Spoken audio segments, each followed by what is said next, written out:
Kia ora. Welcome to Business Your Way, a podcast where I take you behind the scenes and look at the strategies, systems, and support needed to grow and scale an online service business. Because you deserve a business that doesn't feel like work, one that gives you energy and the resources to do what matters most to you. Whether it's figuring out where to spend your time, how to maximize your profitability, or streamlining your processes so things get done quickly and efficiently, my guests and I, we've got you covered. I'm your host, Sandra Julian, Indigenous mama of three, fashion-loving sewist, and business strategist. Each week, I want to help you dream big, plan well, and do the work to grow and scale your business your way. Do you know the exact amount of money you need to live your ideal life? Today on the Business Your Way podcast, I'm going to introduce you to the concept of your freedom metric and dive deep into why this figure is important for you, how to calculate your freedom metric, and what to do once you know what that figure is. But firstly, what is your freedom metric? Your freedom metric is the amount of money that you need per month to live your ideal life. And this is important to know because this helps you put your business goals in place. Because if you know how much money your business needs to make for you in order for you to sustain your lifestyle, then it's much easier for you to set your business goals every year. Because if we don't know what we're aiming for, then it's really easy to get distracted by all of the shiny objects and the possibilities of the things that we could do with our business. Or we could get stuck by not setting our business goals and simply going through the motions to see where our business might take us. But if we know what our freedom metric is, we're able to then reverse engineer what we need to do in our business that will allow us to live the life of our dreams. Because our business is the vehicle for creating a better life for ourselves. Most businesswomen that I talk to have a big vision for their life that includes wealth, success, and impact. But when you dive deeper into how they're going to get there, it's a really murky picture. They're not really sure. They know they need a business. That business needs to be successful in order for them to create wealth for themselves. And the bigger the business gets, the more impact that they can have. But they're just not sure how that's balanced against one another and what that looks like as far as practicalities. So today's episode is dreaming big, but being really practical about how we implement on a day-to-day basis to create that wealth, success, and impact. So let me start by asking you this question. What is your dream lifestyle? What does that look like for you? I have no doubt that at some stage in your life, you've created a vision board. And on that vision board, you have printed or you've cut out pictures of all of the things that you would like to do or acquire. So it might be that dream car, or it might be that annual holiday, or the new pair of shoes. You've put all of these things, this collage of things, onto a vision board in order to manifest it into your life. And then you've just gone back to business as usual and continued on with your business. And when there's enough spare cash in the kitty, you might go and buy that new pair of shoes. I want you to take a different approach to manifesting what's on your vision board. And I want you to take a different approach to how you think about your vision board. And if you have never done this exercise, then I would love for you to give yourself permission to stop for a moment and to dream big, to dream about all of the things that you want and desire in your life. So take some time, even if it is just 10 minutes, get comfy on the couch with your favorite drink, and then ask yourself, If money didn't matter, how would I be living my life? Then in your journal or in your notebook or however you want to record this, write down all of the things that you would want to have in your ideal life if in 12 months or 3 years you were living the life of your dreams with everything that you desired. I want you to write them down. I want you to list them. So, for example, where do you want to live? Be really specific about that. What city? What neighborhood? How big is your house? Is it 4 bedrooms, 2 bathrooms, and an office? What car do you drive? How many kids do you have? Do you have fur babies? How many hours a week do you work? What hobbies would you pursue if you had the time? What home help would you have? Would you have a cleaner or a gardener or a chef? How often would you go on holiday? What does self-care look like to you? I want you to be really specific when you are thinking about what your ideal life looks like. So close your eyes and transport yourself into a day in your life in the future where you were living your ideal lifestyle. So, what would you do when you woke up in the morning? What would be around you? Who would be in your life? What would you do that day? Would it start with some exercise? Would it start with a personal trainer? Would it then look like 3 hours of work before the afternoon with the kids? Like, really, what does it look like in the day, in the life of your life in that future time? A dream looks different for everybody. So there is no right or wrong in this exercise.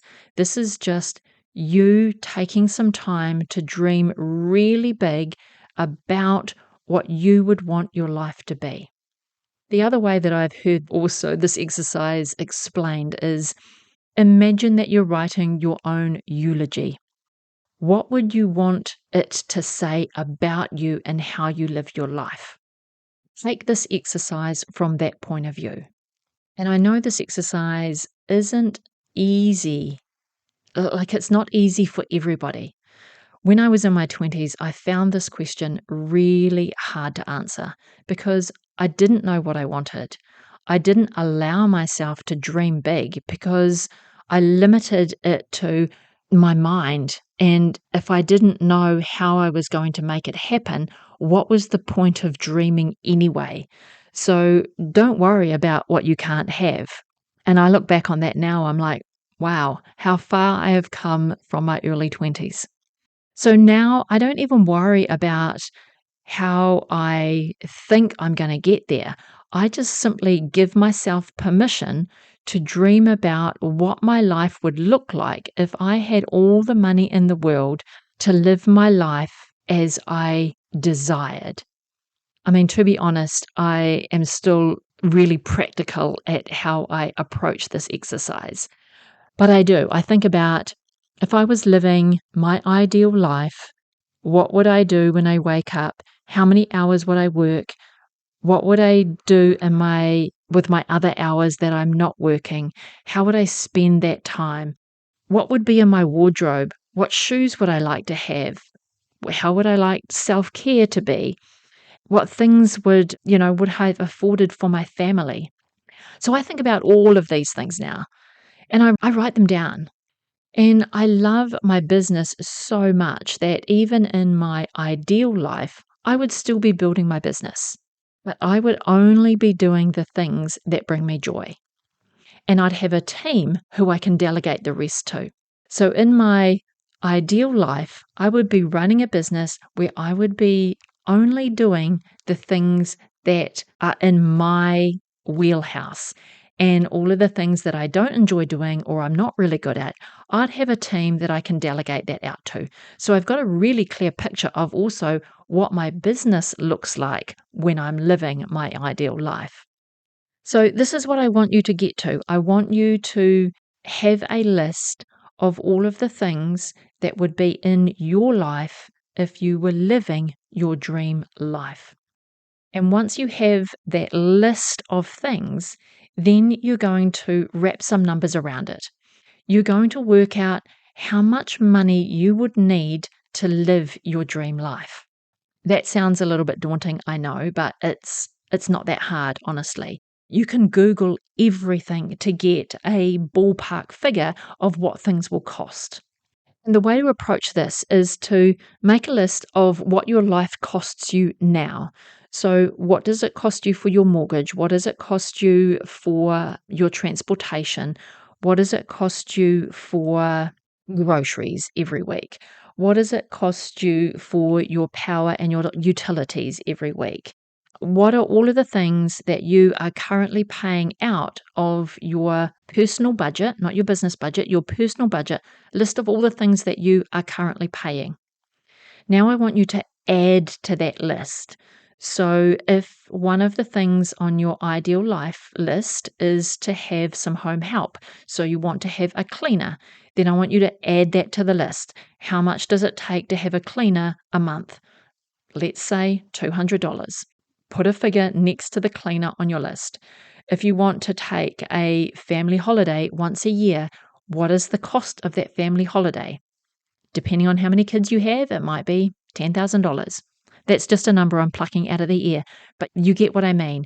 So for every upgrade in your life, then put a figure to it. So now you've got a list of all of the costs that it currently costs you to live your current life, and then all of the upgrades that you're going to put on that list to live your ideal life. And then that will give you a per month figure of what is your freedom metric. So that number could be $10,000 a month, it could be $50,000 a month, or more or less. Whatever that figure is for you, you work that out. There's no right or wrong number, and that number is going to change over time. But today, here and now, this week, I want you to know what your freedom metric is. So now you know this number, this freedom metric, you can reverse engineer that into your business. So, how much money does your business need to make on a monthly basis in order to give you your freedom metric number? And you might not be able to give that number all in one go, but you will be able to increase the amount that your business gives you to support your personal life, small increments at a time. But when you know this freedom metric number, then you know how much money your business needs to earn in order to allow you to draw that amount of money from your business. Because first you have to take into account what are your business expenses, and you need to pay those business expenses before you can take your personal money from your business. So that's how that reverse engineers into your business. So now you've got some goals to work towards in your business. So that might mean that you need to double the amount of money that you're now currently bringing in your business. So your revenue in your business might be $100,000 right now. Knowing your freedom metric gives you an indication that the amount of money coming into your business needs to grow to $350,000. And again, these are just examples. This is not right nor wrong nor accurate in any way, shape, or form. I just want to give you some sense of knowing your freedom metric and reverse engineering that to calculate how much money your business must earn or must bring in revenue to support first your business expenses and then your personal drawings from your business to support your lifestyle. Because that's why we're all in business, right?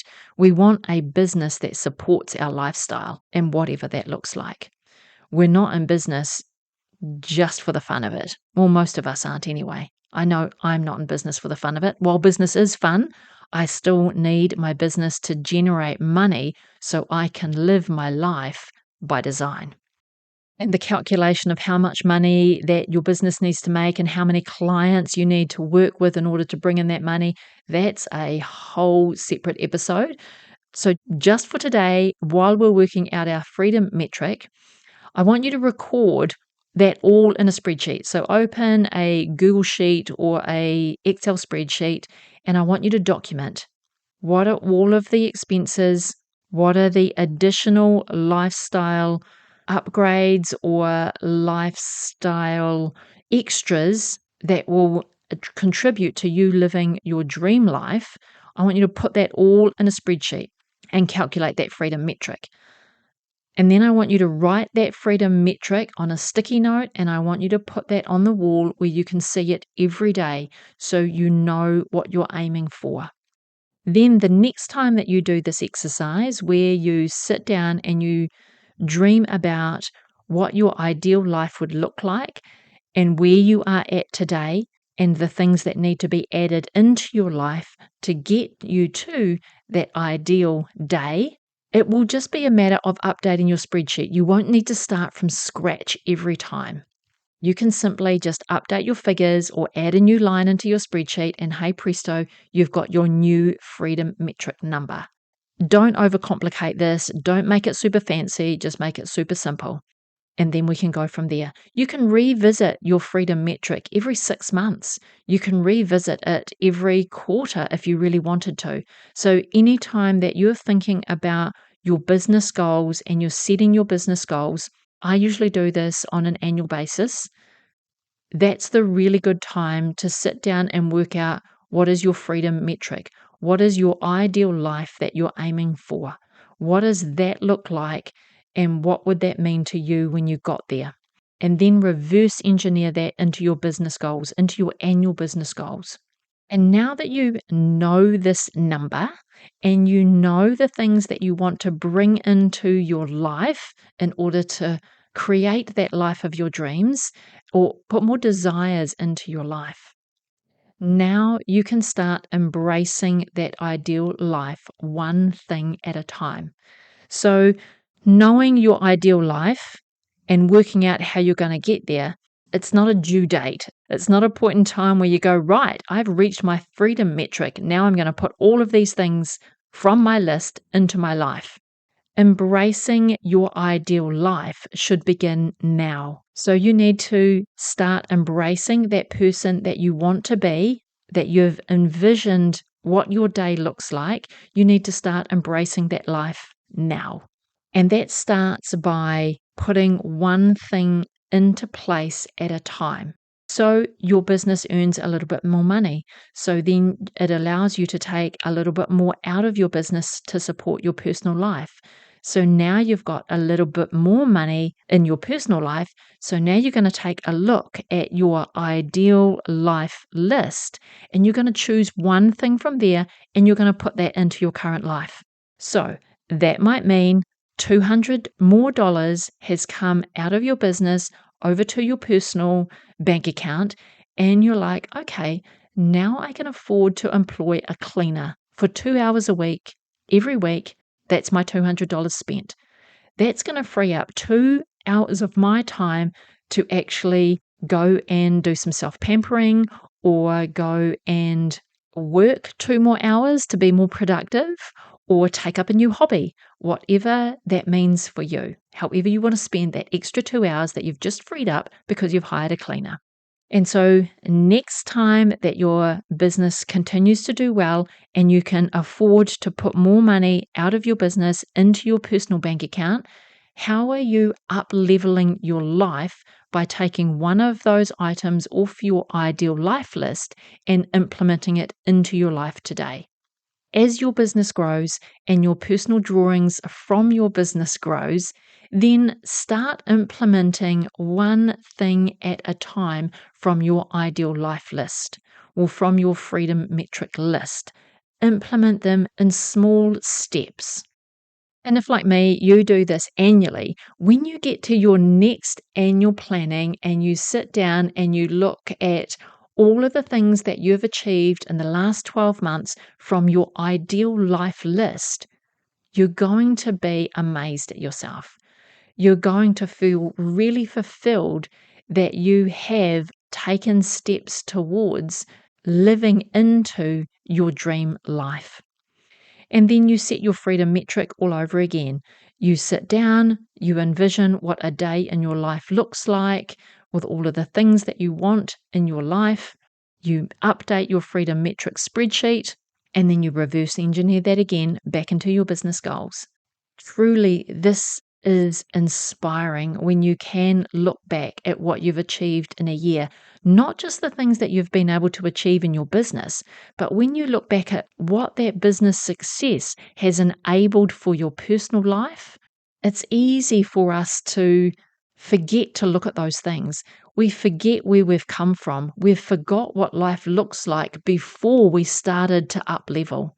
And then every time we up level, it becomes normal. So normality sets into our up leveling items. So take some time every 12 months to reflect on how much you've leveled up your life and whether your freedom metric has moved and changed and you've now got bigger dreams to live into. I really do hope this episode has helped you think about how our businesses allows us or empowers us to live the life of our dreams, and how by knowing what our dream life is, we can reverse engineer that into setting our business goals. They go hand in hand because our business is part of our life. It just shouldn't be all of our life. And I would really love to know how you have found this exercise. So once you've sat down, you've done this exercise, I'd really love to hear from you. So if you could snapshot this episode or snapshot your ideal life list and share that with me over on Instagram. I am sandrajulian.co. I hang out there most days, and that's where you'll be able to catch me. So let me know, what's your freedom metric? If you don't feel comfortable sharing that, that's okay too. But I want to know how this has potentially changed the way that you look at how you set your business goals, or how your business is allowing you to level up your personal life. So come over to Instagram, share with me. I really appreciate you being here with me today. I hope what I've shared today has been super valuable for you. If it has, then I would love if you could rate and review the show. If you are an Apple fan like me, then open up your Apple Podcast app, rate the show and leave a review. I read every review. Your review also lets Apple know that, yes, this is a good podcast, and it helps that platform share it with more listeners. If you're not the Apple fangirl and you listen on another platform like Spotify or Google Podcast, then simply take a screenshot and then share that over on Instagram. I'd really love to hear from you. Share that with your audience. Get this podcast into the ears of other businesswomen so we can all level up our life and level up our businesses together. And that brings us to the end of another episode of Business Your Way. I appreciate you being here with me. And until next week, be well, be safe wherever you are in the world and wherever it is that you call home.